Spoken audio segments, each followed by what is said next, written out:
Local coverage you can count on continues with Josh Haynes Sports Report. Sports coverage you can count on.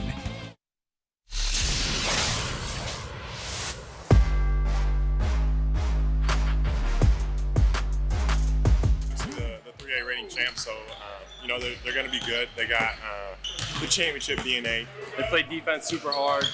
They slow the game down.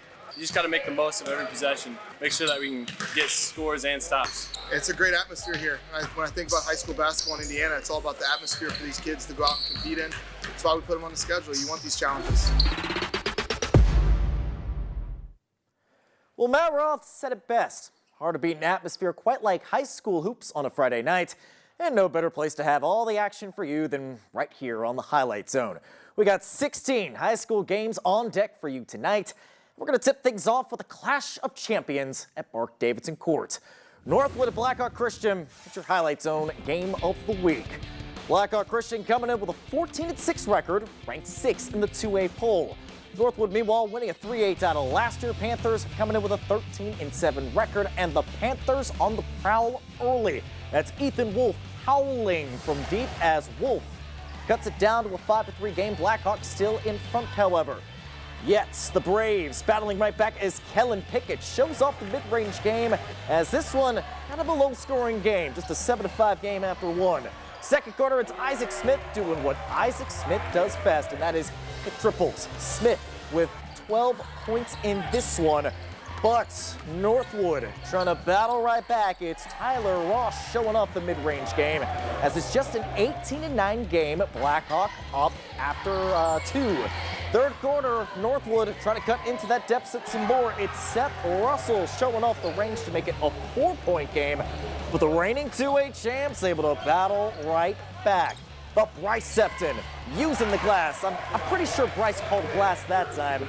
But really the highlight moment of this game coming up in the fourth quarter as Kellen Pickett, the D1 prospect, shows off the verticality. Pickett with a team high 17 as Blackhawk takes down Northwood, winning this one 43-32. Took care of the ball. I think we worked on that all week in practice. We were struggling to turn over the ball, and we didn't turn it over today as much. So I think that was the key to the W. It's a great win, great game to get right before sectionals and state starts. It's kind of a slower game. That's what the sectionals are going to play, so we're just preparing for that. Well, we just really want them to know we trust them. They work all season, they work all summer on their game. They're talented kids. We want them to go out there and play with confidence. And against that Northwood zone, we had to move the ball. We had to get our bodies moving. And then we were able to find some really good looks for our guys in the second half, and they did a great job. Up next, pretty quick turnaround for Blackhawk as they host Southside on Saturday. Let's go to the SAC, where Wayne already clinching back-to-back conference crowns last week. Generals looking to sweep their conference slate at Concordia. Picking up in the first quarter, it's Javon Lewis Jr. dialing from distance as Lewis gets Wayne on the board. But Concordia able to hammer right back thanks to Cole Hayworth and that two-handed jam. That ties it up at 2. And then how about Max Adair daring Concordia as the Cadets take a 13-7 lead. Bill Brockwood and company, though, would fall short as Wayne starts rallying back. Lewis for 3 more. Meanwhile, shout out to Lewis committing to Bishop State Community College on Friday. Meanwhile, that's Quaylen Miles off the steal as Wayne eventually pulls away in this one, 71-54. At By-Hay Arena, Northside hosting Bishop Luers, and the Knights ranked 4th in the latest 2A poll. This one, quite the seesaw battle. Pick it up in the third quarter. It's Javius Davenport for 2. That puts Northside up by 1, but check this out. Danny Kelly beating the buzzer with that triple as Luers gains the lead 45-44 heading into the fourth. Legends, though, trying to rally back as Jackson Fugate gets a tough 2.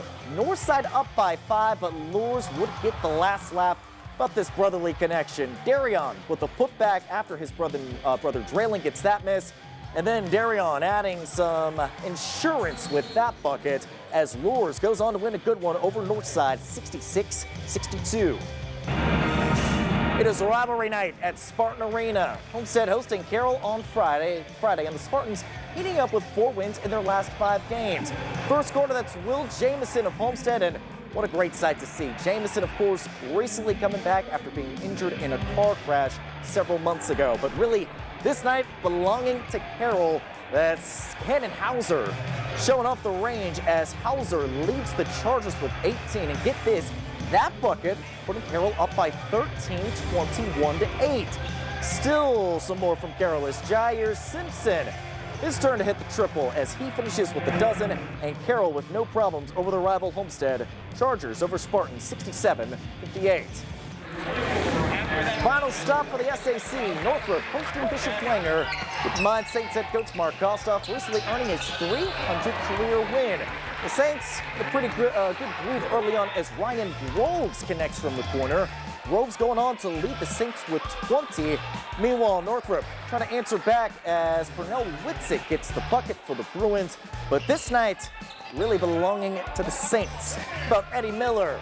Miller time from the corner as Eddie keeps the Saints marching at Northrop. And then you're going to see Luke Jackway come up with a pilfer and a pair for Bishop Dwenger. Saints go on to win this by double digits, 50-39. At Southside High School, the Archers hosting Huntington North at Don Reichert Gymnasium. Keep in mind the Vikings upsetting Bishop Brewers earlier this week. Now here on the highlight zone, we love ourselves some defense, especially blocks like that. Zach Belcher setting that all the way back out to Rudisil Boulevard. Well, Huntington North up by 2 after that defense. Huntington North, now it's their turn to show off some offense as Dalton Husband is married to the rim, bringing that down to the rim. As Huntington North is up by 4. How about some more offense from the Vikings? That's Titus Schultz for 3. And Huntington North takes care of business on the road, winning 48-41 at Southside. Let's go down to Decatur, where Belmont recently clinching a share of their first NEA title and their first overall conference crown since 2005. Braves hosting Bluffton, and that was Jack Shyman scoring a pair for the Braves. How about some more offense for Belmont as Andrew James gets 2 of his 13, and the Braves up by 9, 39-30. Still in the fourth quarter, it's Jack Shyman getting 2 more, and how about a good milestone for Shyman? Team high 23 points and going on to reach 1,000 career points as the Braves take care of business, winning 46-37 over Bluffton. It's been on my mind for a little bit over the last couple of games, but obviously it's a huge personal accomplishment, but it's not possible without all my teammates. Coach said it best in the locker room. My guards are getting me good looks and the bigs are getting screens, and all of them are great scorers as well, so it just opens the floor up more for me.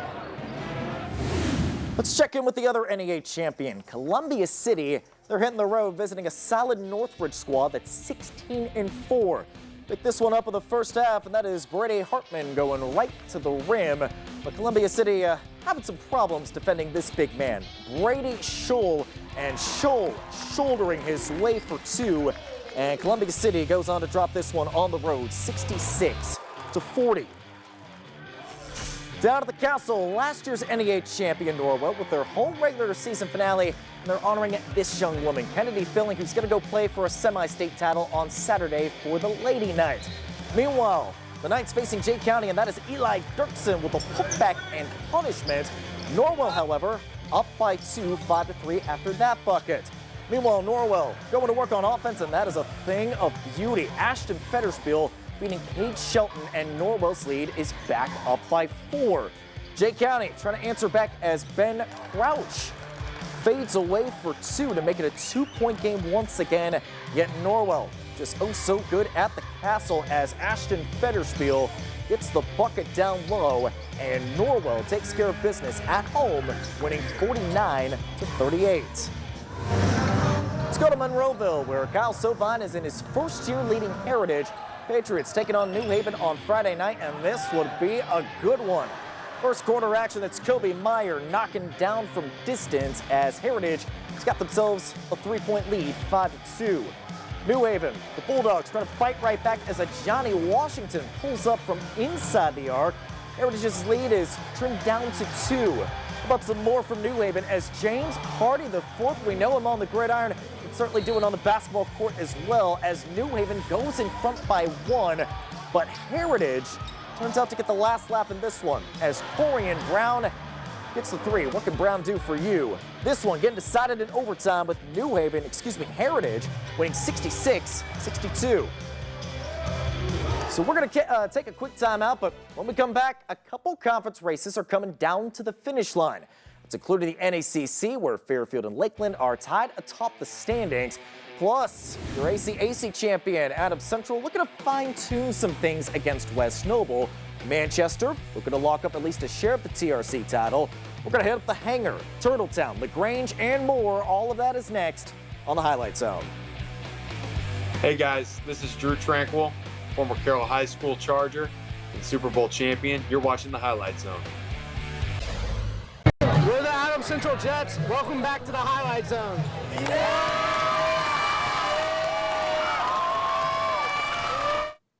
Well, at the Hangar, the Adams Central Jets have got their engines on full throttle. Ranked 10th in the 2A poll, the Jets already clinching an outright ACAC regular season title. And with postseason play on the horizon, Adams Central's looking for their first sectional crown in over a decade. Still, a couple things to fine-tune for the Jets, and that includes a game against West Noble at the Hangar. Pick this one up in the first quarter, and it's Braylon Reber going right to the rim, count the basket plus the foul. Reber with that bucket, tying things up at 10 apiece. But West Noble, the Chargers, come into play at the Hangar as David Sloan hits the triple. You saw one triple for Mr. Sloan. How about another as West Noble has got themselves a three-point lead? And then it's Jordan Eash coming up with another bucket for West Noble, but really Adams Central taking care of business after that as the Jets go on to win 71-53. In the NACC, conference races are coming down to the nitty-gritty. Fairfield looking to inch closer with a win over Busco. Pick this one up in the first quarter with Hayden Ummel hitting the three, and Busco looking to play the role of spoiler over in Turtletown. How about Fairfield, though, trying to answer back as Tyson Fry uses the glass for that bucket, but Busco not going away quietly. We're going to see Mason Mast. Nice fadeaway jumper right there, but Fairfield would get the better of Busco in the end, as you're going to see Carson Smith come up with the hoop and the harm right here. Nice finish for Smith as Fairfield goes on to beat Busco 61-50. Lakeland also tied with Fairfield atop the NACC standings. Lakers looking to keep pace with a win at Prairie Heights. Meanwhile, Prairie Heights, Cade Batchelor, he's going to get a rose for this bucket as Batchelor goes right to the rim for two, and Prairie Heights making this a game early on. How about Lakeland, though? The Lakers, they've been pretty solid all season. Here's Nate Hale from the corner, courtesy of Miles Edwards with that time. Meanwhile, Justin Carlson comes up with the steal, and Hale with a nice up and under for two for Lakeland, and the Lakers take care of business at Prairie Heights as they go on to win 60-30. Meanwhile, Westview is also in the mix for an NACC title, but the Warriors stepping out of conference play to visit Goshen. This one, a pretty good back and forth battle. Fourth quarter, that's Wiley Minnick scoring off the inbounds for Westview and makes it a three-point game. But Goshen just a little too strong in the end. It's Gage Worthman with the hoop and the harm as Westview falls short on the road, losing 50-47. Huge game of the TRC. 17-2 Manchester hosting McConaughey. A win by the Squires. They clinch at least a share of the TRC title. Pick this one up in the first quarter. Manchester firing on all cylinders. It's Tyler McLean with the layup as Manchester off to a 6-0 lead. Meanwhile, that's Gavin Benton making it an 8-0 Manchester opening run, but McConaughey finally starting to wake up on the other end. It's Josiah Ball balling out with the hoop and the harm. And then how about MJ Ellis, I should say, laying it up. Yep, Manchester able to start in their groove down the stretch as Gavin Martin gets that one to go. And Manchester wins a good one over McConaughey to clinch at least a share of the TRC title, 80-75. Meanwhile, Wabash trailing by a game of the TRC standings. The Apaches try to stay in the hunt against a much-improved Whitco team. Pick this one up after halftime, and that's a familiar face for Highlight Zone fans. Actually, I should say in a few moments. First, that was Kyler Cole for three for Whitco. Here's that familiar face I was talking about, Sam Asijan with that bucket, making it a three-point game, and the Apaches still in front. How about some more from Mr. Asijan, as it's just a 1-point lead for Wabash. However, the Apaches able to battle right back as Trevor Daughtry using the full-on extension, and then it's Alexander Dinkins dinking this one home as Wabash stays alive in the TRC title chase with a 44-36 win over Whitco. Stay tuned, your Gem of the Night is next on The Zone. We're Norwell Nation, best student section in the state. Let's ride! More highlight zone after the break. Welcome back to the Highlight Zone. This is your Gem of the Night. Well, last Friday we had ourselves a double dose of dunks that crossed state borders. First off, Adams Central's Isaac Schultz slamming one home, and in the process, Schultz going on to reach 1,000 career points. Then, over in Ohio, you had Antwerp's all-time leading scorer, Landon Brewer, bringing down the house in the Buckeye State. As for this week, here's your latest Gem of the Night, brought to you by our friends at Peter Franklin Jewelers. And it's hard to pick a better play than this one at Mark Davidson Court. Kellen Pickett, a highlight reel jam in the final minutes in really the clash of the champions between Blackhawk Christian and Northwood. Pickett going on to lead the Braves with 17, including that highlight reel jam to help Blackhawk take down Northwood and earn a marquee late season win. Kellen Pickett slamming it down. That's your latest Gem of the Night by our friends at Peter Franklin Jewelers. As for the ladies, still got 3 teams alive heading into the semi-state round. Class 4A, Homestead taking on Lake Central at LaPorte.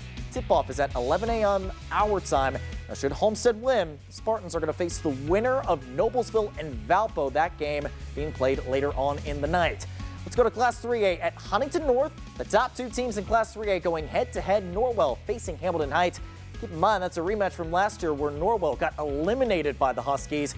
Should Norwell win, the Knights are going to face the winner of Bremen and Northwood, that game being played at 8 or 8:30. Finally, in Class 2A at the famous Berry Bowl in Logansport, Bishop Luers is going to face last year's 2A runner-up Lapel in the early game. Winner of that one going to take on the winner of Andrengen and Cass in the other semifinal. Finally, let's hit the ice as the Comets are making the short drive up to Kalamazoo. And really, if you've been following the Comets all season, you know it's been a roller coaster season. That wouldn't change. Third period, that is Connor Corcoran putting the Comets in front by 1. But Kalamazoo does tie things up in force overtime, and it's David Kiefer dealing a dagger for Kalamazoo as the Wings take down the Comets 4-3 in overtime. And the Comets skid just really continuing ever since they've been hitting their road trip over in Kansas City, and Wichita. And keep in mind, the Comets also losing their captain too, Morgan Adams-Moisan. They're in need of a new captain, a new guy wearing the C, and we'll see who exactly that will be as the Comets are back home facing Cincinnati for a pair of games at the Coliseum. That's coming up Saturday and Sunday. Keep in mind too, we got semi-state on the women's side. Your guy Glenn Marini, he's going to have that all covered for you on Saturday throughout the day. And keep in mind, too, boys basketball sectionals, you got to believe it. Sectional play tipping off in less than 2 weeks. The sectional draw on Sunday. We'll have those brackets for you on the WANE.com sports page. But in the meantime, I'm Josh on behalf of our fantastic crew. We'll see you next week on the Highlight Zone.